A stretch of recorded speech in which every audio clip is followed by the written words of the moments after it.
teve aquele pacote completo hoje para o Flamengo, né? Uma goleada, o Bruno Henrique reencontrando o caminho das redes, golaço de falta, que era algo que a gente não via há muito tempo pro Arrascaeta, o torcedor provocando o Palmeiras e o Flamengo com o resultado que precisava para ultrapassar o Alviverde na tabela de classificação, dormir na liderança. Os gols estão na tela, o Wallace Borges, o primeiro gol aí do Bruno Henrique, numa baita jogada do Samuel Lino. Você disse que o Plata também tinha participado desse lance. Exatamente, aí, né? A gente vendo depois, se você olhar desde o início o lance, na hora que o Samulino pega a bola, o Plata vem pra esquerda. Olha como ele tá aqui embaixo. Ele abre o espaço, atraindo o zagueiro lateral do Sport pro passe do Samulino. Samulino que fez um bom jogo hoje, hein, Otávio? O segundo gol tá aí na tela, que belo cruzamento também do Saul. O cabeceio do Danilo, o goleirão não conseguiu segurar, né? Até defende bem ali o Gabriel Vasconcelos, mas no rebote a zaga tava desatenta, coisa que o Bruno Henrique não tava lá. Condição legal pra ele, 2-0. Tá aí o golaço, né? Gosto de falta do Arrascaeta, lembrando o Petkovic, lembrando o Zico, né?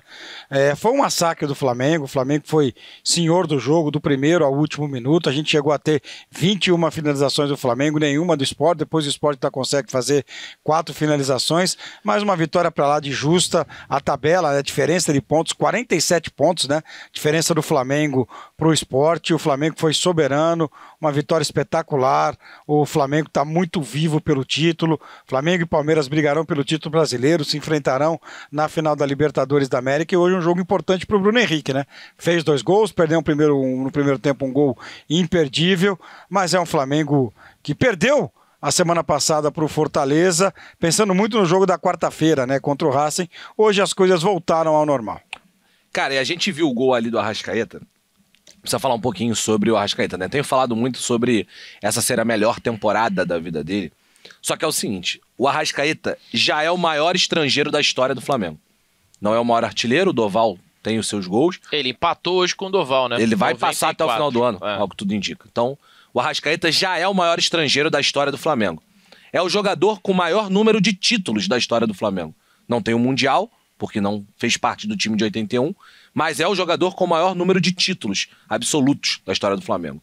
Talvez já esteja entre os 5 maiores jogadores da história do Flamengo. Talvez sim, talvez não. Vai depender de cada um.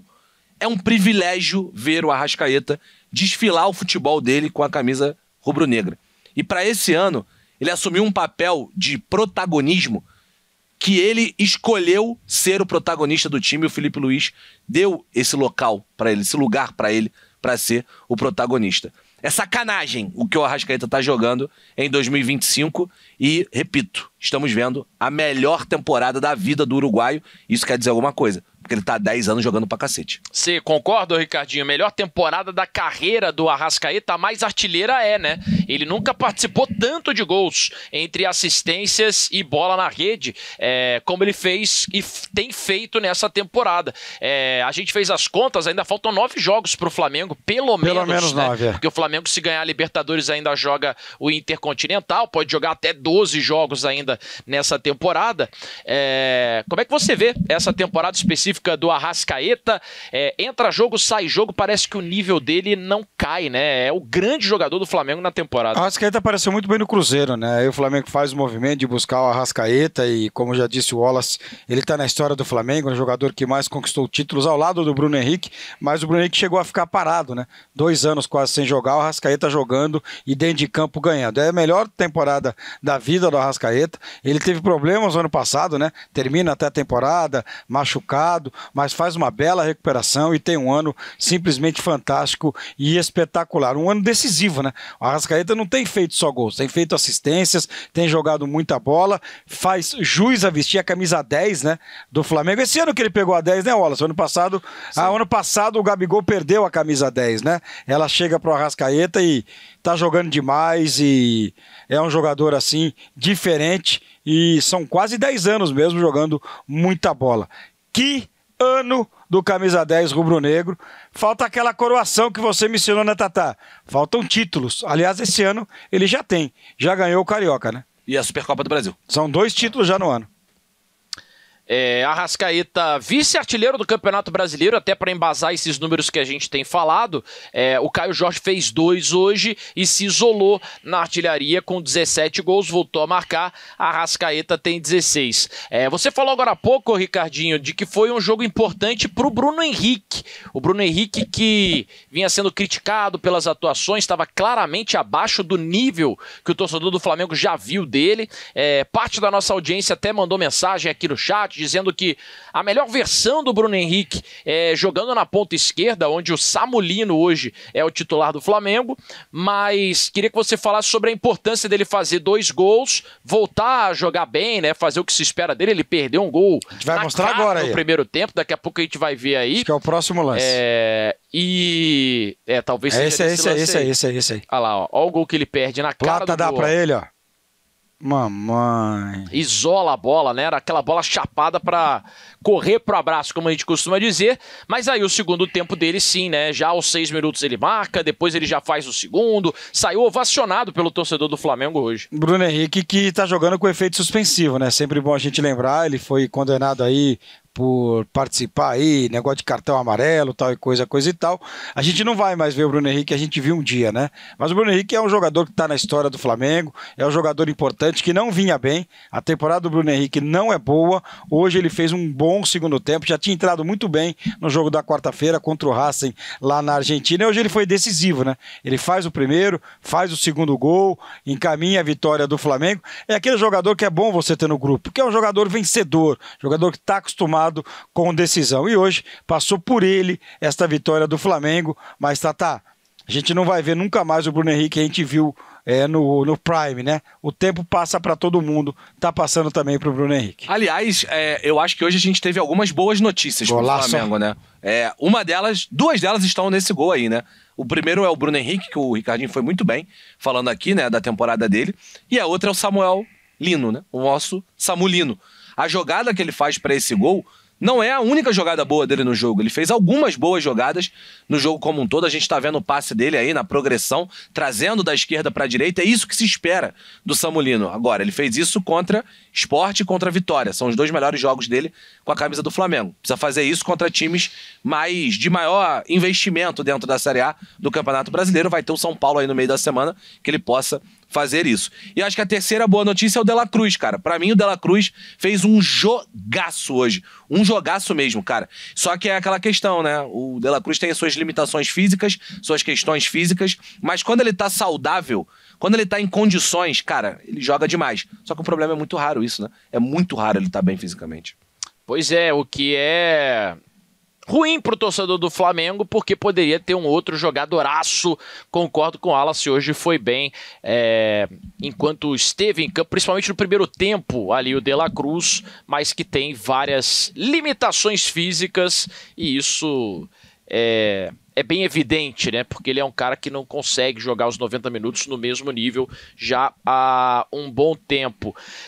Daqui a pouquinho eu vou querer também projetar um pouco do que pode se esperar amanhã. O torcedor do Flamengo tá de olho nisso, já que o Palmeiras vai enfrentar o Juventude fora de casa.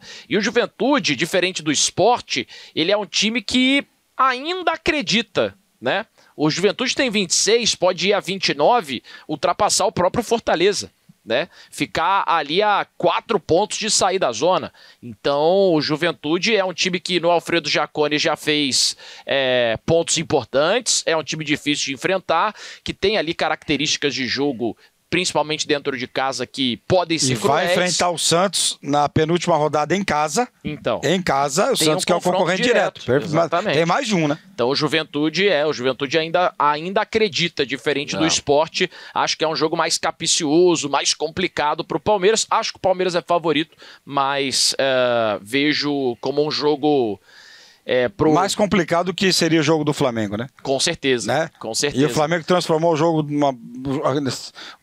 um jogo bastante tranquilo para ele hoje, né? Apesar de ter saído 0-0 no intervalo. Né? Mas o primeiro tempo já foi um massacre, né, Tatá? Só que a bola não entrava. Exato, só que a gente sabia que era questão de tempo do Flamengo fazer o gol dele, né? Vamos ver o lance aí do Everton Araújo, porque a gente chegou a comparar com o lance lá do Gustavo Gomes, em que ele não foi expulso, o árbitro foi ao VAR. na partida contra o Cruzeiro e ainda assim manteve a decisão de campo de não expulsar o capitão, o zagueiro do Palmeiras. Hoje, o Everton Araújo, em campo, só recebeu o amarelo. Você vê que os jogadores do Sport, todos eles vão lá reclamar imediatamente com o árbitro. Ó. É um lance desnecessário que o Ramon é atingido. E aqui na transmissão a gente concordou que era para expulsar. Qual que é a sua visão do lance aí, Wallace? Então, a gente tá vendo, né? O árbitro foi lá ao VAR, né? Para retirar, ele tira lá, estamos vendo agora, ele tira o cartão amarelo e depois ele dá o cartão vermelho. Cara, esse lance de hoje, esse lance do Everton Araújo, ele mostra como a nossa arbitragem, ela é sem critério.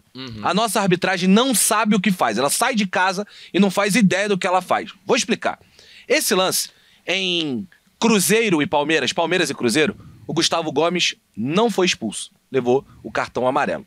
Esse lance, em Corinthians e Vitória, o Breno Bidon toma o cartão amarelo e é expulso, porque ele já tinha o primeiro cartão amarelo. E hoje, no campo, o Everton Araújo recebe o cartão amarelo, só que depois vai ao VAR para ser retirado. Eu não tenho problema com a análise. Se a arbitragem brasileira olha para esse lance e acha que ele é um lance de expulsão, beleza. Se a arbitragem brasileira olha para esse lance e acha que ele é um lance de cartão amarelo, beleza. Desde que o critério seja mantido, gente.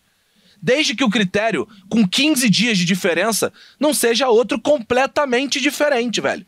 O maior problema é que num jogo o Gustavo Gomes não é expulso, no outro jogo o Everton Araújo é expulso. A gente precisa entender qual é o critério da nossa arbitragem. Parece que o árbitro toma a decisão porque ele num dia acordou de um jeito e no outro dia acordou de outro jeito. Esse é o problema da arbitragem. Eu nem tô dizendo que o árbitro errou hoje, cara, no Maracanã. Eu só quero entender qual é o critério. E esse é o maior problema da arbitragem brasileira, a falta de critério.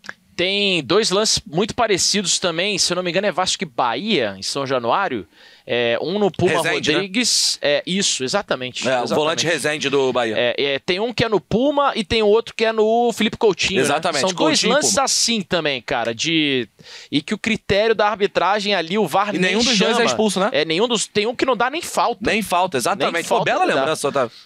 Então, assim, critérios diferentes. Eu acho, tá, que na letra fria da regra e na concepção também do que eu entendo de critério de jogo, né, de arbitragem, esse é um lance que é totalmente passível de cartão vermelho, cara. Pra mim é rua. O problema é esse, né? É que cada árbitro, em cada jogo diferente... não tem critério, né? Enfim, leva em conta o que dá na cabeça dele, né? Não tem critério, mesmo né? que o VAR chame. Pode chamar. Ou o VAR que às vezes não chama também. A gente não consegue entender aqui no Brasil, tem hora que o VAR entra para encher o saco toda hora, tem hora que não entra, quando tem que entrar, não entra, né? Infelizmente, a gente não sabe utilizar a ferramenta, né? Que é uma boa ferramenta, mas aqui no Brasil, eu tenho certeza, a partir do ano que vem a gente vai ter o impedimento semiautomático e a gente vai conseguir estragar também essa ferramenta.